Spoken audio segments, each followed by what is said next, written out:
나오셔서 우리 선생님께서 잘 말씀해 주실 텐데 그만큼 심각한 문제로 계속되고 있는 주제입니다. 그래서 이번에는 이 주제로 준비를 했습니다. 하반기에도 많이 참석해 주시길 바라고요. 혹시 자료지 못 받으신 분들 계시나요? 다 있으시죠? 그리고 아까 전에 여러분들의 연락처를 구한 것은 좋은 강연이라든지 인사라든지 행사가 있을 때 알려드리고자 하는 취지에서 여러분들의 소중한 정보를 수집한 것입니다. 스팸 아니니까요. 걱정하지 마시고요. 가톨릭 서울교회 공인된 정의평화위원회에서 보내드리는 겁니다. 그러면은 시간이 된 관계로 시작하도록 하겠습니다. 여러분들이 가지고 계신 자료집 2페이지에 보시면은 사회교리 구역이 있습니다. 이 구역을 통해서 시작하도록 하겠습니다. 성부와 성자와 성령의 이름으로 함께 기도합니다. 사랑의 원천이신 하느님, 성자의 존재를 전하여 저희를 모든에 주시고 죄에서 자유로 얻어나 진리 안에서 자유를 누리며 생명의 길을 걷게 하시니 감사드립니다. 세상의 구원의 복음을 전하신 그리스도의 가르침에 따라 저희가 사랑의 새 계명을 실천하고 세상의 빛과 소금으로서 정의롭고 평화로운 사회를 만드는데 더욱 헌신하게 하소서. 또한 저희가 생명의 소중함을 깨달아 모든 피조물과 창조 질서 안에서 조화롭게 살아가고 가난한 이들을 우선적으로 배려하며 더불어 살아가는 공동선을 이룸으로써 이 땅의 사랑과 생명의 문화를 건설하고 하느님 나라의 신들을 거듭내는 일꾼이 되게 하소서. 하느님 아버지, 주님의 이름으로 하나님의 저희가 자신의 소명을 더 깊이 깨닫게 하시고 이 세상에서 참된 사랑의 진리로 살게 하소서. 우리 주 예수 그리스도를 통하여 비나이다. 아멘. 성부와 성자와 성령의 이름으로 아멘. 오늘 나눠드린 자료집 3페이지 보시면서 일정 간단하게 소개드립니다. 먼저 첫 번째 강연 의료민영화 영리병원 문제에 대해서 정평준 토마스 아키나스 형제님이십니다. 의사이시면서 그리고 인도주의 실천 의사회의 사무처장이시면서 런지 녹색병원 재활의학 과장님이십니다. 그리고 저희 정의평화위원회 위원으로도 계십니다. 그리고 잠깐 휴식을 하고요. 그다음 두 번째 강연으로서 제가 사랑하는 박동호 신부님께서 저만 사랑하는 것 같아요. 박동호 신부 저를 보는 눈빛이 별로 안 좋아요. 여직의 가톨릭 사회교회에서 바라본 의료민영화에 대해서 두 분의 발표를 들으시고 난 다음에 질의응답하고 그리고 9시에 마침 기도로서 영광성으로서 끝내도록 하겠습니다. 저는 정의평화위원회 부위원장으로 있는 유광희 베드로 신부이고요. 그런 자격으로 이렇게 와 있는 겁니다. 특별하게 사회를 잘 본다, 잘생겼다 해서 나온 게 아니에요. 정평이 부위원장이니까 그냥 사회로 나온 겁니다. 그러면 첫 번째 시간, 소중한 시간 마련했습니다. 의료민영화 영리병원 문제에 대해서 정영준 선생님께서 말씀해 주시겠습니다. 박수 부탁드립니다.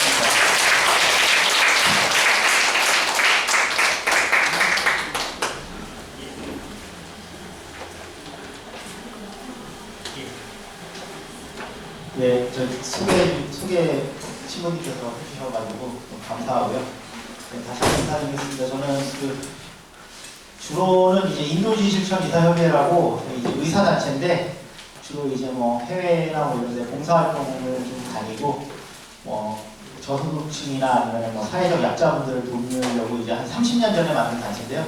저는 선배님들 따라서 이제 그냥 뒤에서 서포트하는 일을 주로 하는 사람인데 어쩌다 보니까 이렇게 의료민영화 반대와 관련하는 데 좀 관여하게 돼가지고 이렇게 불러주시면 이렇게 자주 나타나는 사람이 됐습니다. 네, 다시 한번 인사드리겠습니다. 정민입니다. 시간이 많지 않기 때문에 그냥 빨리 진행하겠습니다.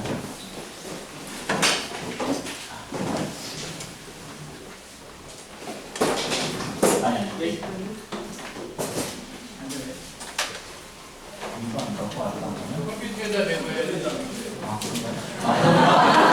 제가 기계 요즘에는 좀 기계가 좋아서 좀 참고로 말씀드리면 이게 적외선으로 이쪽에다 해도 되고 막 그러는데 이게 아니라 알뜰하게 끝까지 구멍을 쓰시는 거예요. 이제 뭐 이거는 간단하게 그냥 설명만 드릴게요. 의료산업복합체라는 용어를 아시면 좋아서 오늘 이제 의료민영화랑 영리병원 이야기를 할 거니까 이제 의료민영화랑 영리병원 이야기하면 그냥 영리병원만 자꾸 이렇게 텔레비전에 나오고 하니까 다들 그냥 영리병원 이제 투자해서 뭐 돈 회수하는 주식회사 병원 나쁘다 이렇게만 생각하시는데 이제 이 병원과 관련해서 조금 아셔야 되는 게 전 세계 다른 나라에 영리병원 되게 많아요. 호가한 나라가 많은데 좀 이따가 제가 뒤에 이야기를 드릴 수 있을지 모르겠는데 근데 이제 영리병원이 문제를 불러일으킨 나라는 사실은 미국이라고 생각하시면 되거든요. 근데 왜 미국에서 이게 문제를 일으켰느냐 뭐 영국이나 뭐 아니면 뭐 유럽에 있는 국가들에서는 문제를 일으키지 않고 그건 결론부터 미리 말씀을 드리면은 유럽에 있는 나라들은 그 의료라는 것이 상품이라고 생각을 안 합니다. 유럽에 이제 가서 사신 분들 이야기를 들어보시거나 유럽에 계신 분들은 이제 의료라는 거는 사회가 해야 되는 선의라고 생각을 하고 공공재라고 생각을 해요. 그래서 뭐 프랑스 같은 나라는 그 민간병원이 한 50% 정도 되거든요. 거기도 공공병원 말고 그 민간병원 50%는 전부 카톨릭이나 종교재단에 사는 겁니다. 되게 부율병원이고요. 거꾸로 그런 민간병원에 입원하면 훨씬 더 많은 그 혜택을 받게 되는 것이고 독일도 마찬가지입니다. 독일도 이 공공병원을 제외한 나머지 거의 모든 병원은 다 그 독일에 있는 종교재단들이 하는 병원입니다. 교회에서 하는 병원이 있고 종교재단이 하는 병원이 있고 그럴 정도로 이제 사실 그냥 병원들이 다 영리를 추구하지 않는다는 게 기본 전제로 깔려 있어요. 그래서 그런 나라들에서는 이 영리병원을 허용해줘도 영리병원이라는 게 별로 이렇게 영향력이 없습니다. 왜냐하면 그 영리병원에서 뭐 주로 피부, 성형 뭐 이런 거 정도밖에 안 하고 나머지 의료 부분을 이렇게 영리화시켜가지고 돈을 벌겠다는 생각을 안 하고 있기 때문에 그런 생각을 하는 사람들을 일반적으로 사회적으로 이상한 사람으로 생각을 해요. 근데 이제 한국은 어떻죠? 저도 이제 의사지만 의과대학에 들어올 때부터 제 친구들 중에 상당수는 의사를 해서 돈을 벌겠다는 사람이 많았어요. 참 희한한 일이라고 이야기할 수 있는데 한국은 원래 옛날부터 그래서 혹시 그 중고등학교 때 그 교과서에 보면 껍빛단이라고 하는 유명한 책이 있습니다. 소설인데 이 소설의 이제 주인공이 의사잖아요. 아니면 일제시대에는 친이라고 북한에 있을 때는 이제 소련 쪽에 붙어가지고 또 이제 붙어 있다가 또 이제 이 한국전쟁 지나고는 남쪽에 와가지고 이제 친일파가 돼서 아직 기회주의적으로 사는 인물인데 그 사람이 직업이 의사예요. 그 소설이 이제 옛날 소설이거든요. 그 소설이 이제 의미하는 건 뭐냐면 한국에서 이제 의사들이 그 이제 의료라는 걸 예전부터 돈을 많이 받고 시행을 했어요, 그냥. 그래서 예전에 의사 만나기 힘들었지 않습니까? 6, 70년대까지만 해도. 그러던 그 당시에 의료라고 하는 것을 상당히 이렇게 영업적으로 생각을 하는 거죠. 그냥 개업해가지고. 그런 전통이 있는 나라예요, 한국이. 그래서 한국에서 이제 의료라고 하면은 여기 계신 분들이 대부분 병원에 가서 이렇게 진료를 하고 그러면, 비영리법인 병원에 가도 뭔가 좀 돈벌이를 한다는 느낌을 다들 가지시잖아요. 여기가 뭔가 나한테 공익적인 뭔가 이렇게 서비스를 제공하고 있고, 공공 서비스를 제공하고 있다는 생각을 하시지 못한 이유가 거기에 있습니다. 아무튼 근데 이제 미국은 아예 이 의료 부분하고 이 산업이 복합이 돼 있어요. 그래서 그냥 저희 한국같이 이렇게 그냥 병원만 돈벌이를 하는 수준이 아니고요. 의료기기 용품 제약산업과 그 다음에 이 민간보험이 다 결합이 돼 있어요. 그래서 이거를 이제 의료산업복합체라고 메디컬 인더스트리얼 컴플렉스라고 원래 이 말은 군산복합체가라는 용어가 있거든요. 미국에서는 무기를 만드는 회사랑 이제 정치권이랑 뭐 다 로비를 해가지고 이렇게 커넥션을 가지고 있어서 군산복합체라는 이야기가 있는 나라지 않습니까? 미국이 지금 전 세계에서 벌이고 있는 각종 그런 그 악행들의 상당수는 군산복합체가 돼서 후원을 하고 전쟁을 계속 부추기기 때문이라는 이야기가 있는데 그와 비슷하게 의료산업복합체라는 게 이제 미국에는 있다라고 1980년에 이미 이제 하버드 일에 아놀드 랩만이라고 하는 이제 유명한 예방의학 교수가 이제 논문을 냈어요. 미국에서는 이렇게 되고 있다. 그래서 여기 이제 내용 중에 보시면 의학 교육 과정에 직접 투자를 합니다. 미국에서는. 그리고 자신이 만든 생산품을 직접 병원에서 사용하도록 해요.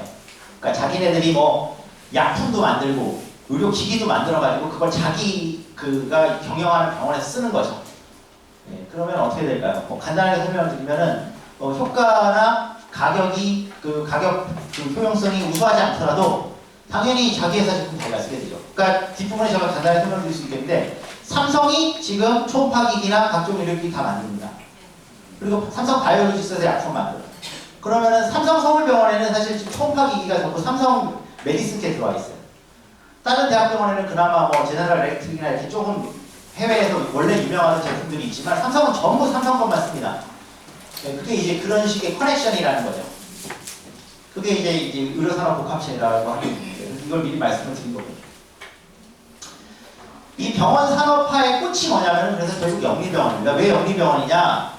지금 삼성 서울병원 예를 들게요. 삼성 서울병원은 아까 제가 말씀드린 삼성 초음파랑 삼성 기계랑 삼성 바이오시밀라 이런 데서 만든 약을 쓰지만 그 삼성 서울병원에서 벌어들인 돈은 삼성 서울병원이 영리병원이 아니기 때문에 배당을 해서 외부로 빼갈 수가 없어요. 삼성 서울병원에서 번 모든 돈은 삼성 서울병원에 다시 투자해야 됩니다. 그래서 삼성 서울병원을 가보시면은 깨끗하죠.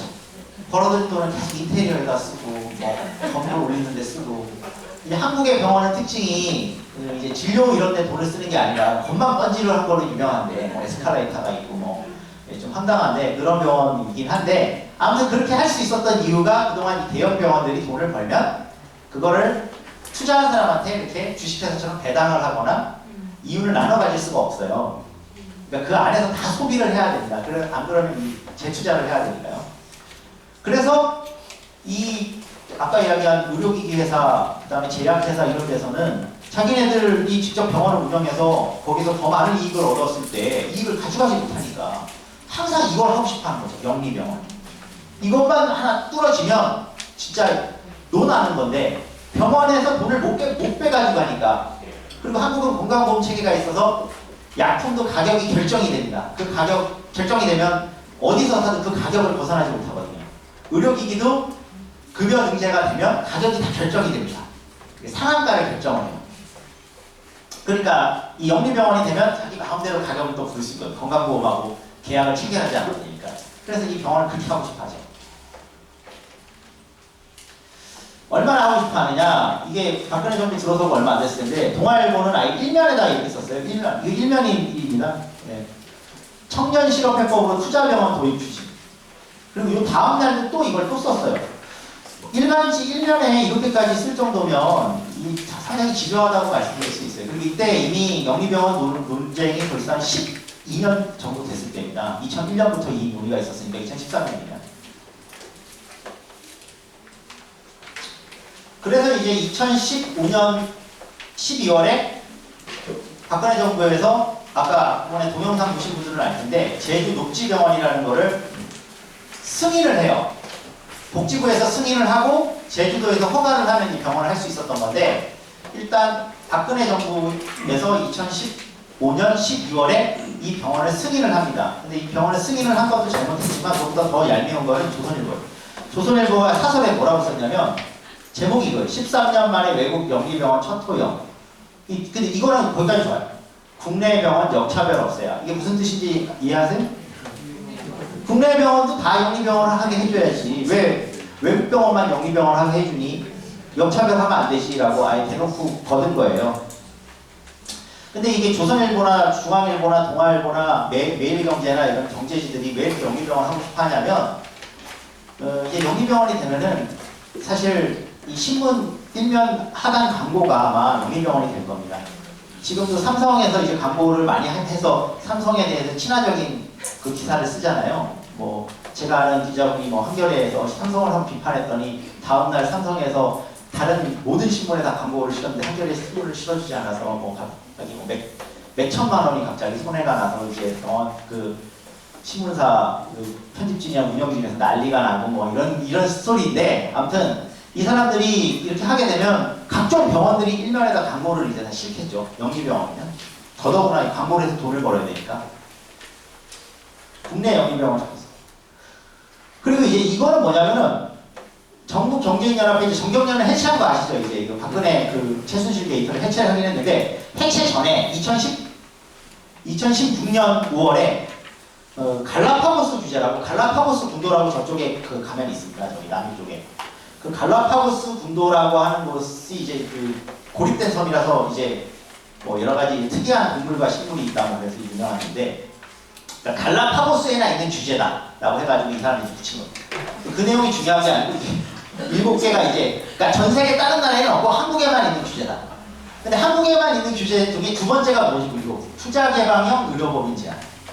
그러니까 정경련이 그때 7개를 해결해달라고 했어요. 해결해달라고 했는데 그 중에 하나예요, 이게. 그리고 여기 금액을 보시면은 부가가치 증대, 뭐 취업 유발 뭐 이렇게 해가지고 엄청나게 큰 돈을 벌 수 있는 것처럼 포장을 했고요. 요거는 이제 여기 보시면 투자 개방형 의료법인 그거고요. 정경련이 이야기했고, 다음에 이거는 이제 문재인 정부 들어서고 나서는 이제 정경련이 없어지고 나니까 이 정총이 이제 주로 그 역할을 했는데 경제인수국연합입니다. 이거는 어차피 다 똑같이 기업주들이 이제 그 협의체, 기업주들 그 패밀리들 모여있는데 여기 보시면 첫 번째로 요구한 게 이거예요. 영리병원 설립 허용. 보이시죠? 이거 제가 결국 과장하거나 그냥 한 팩트입니다. 이게 얼마나 이 하고 싶어하는지 말씀드리는 겁니다. 정말로 이 영리병원만 되면 이 부자들은 이제 자기가 그동안 갖고 있던 사내 유보금이나 이런 거 다 병원에 투자해가지고 지금 뽕을 뽑을 준비를 하고 있다는 걸 말씀드리는 겁니다.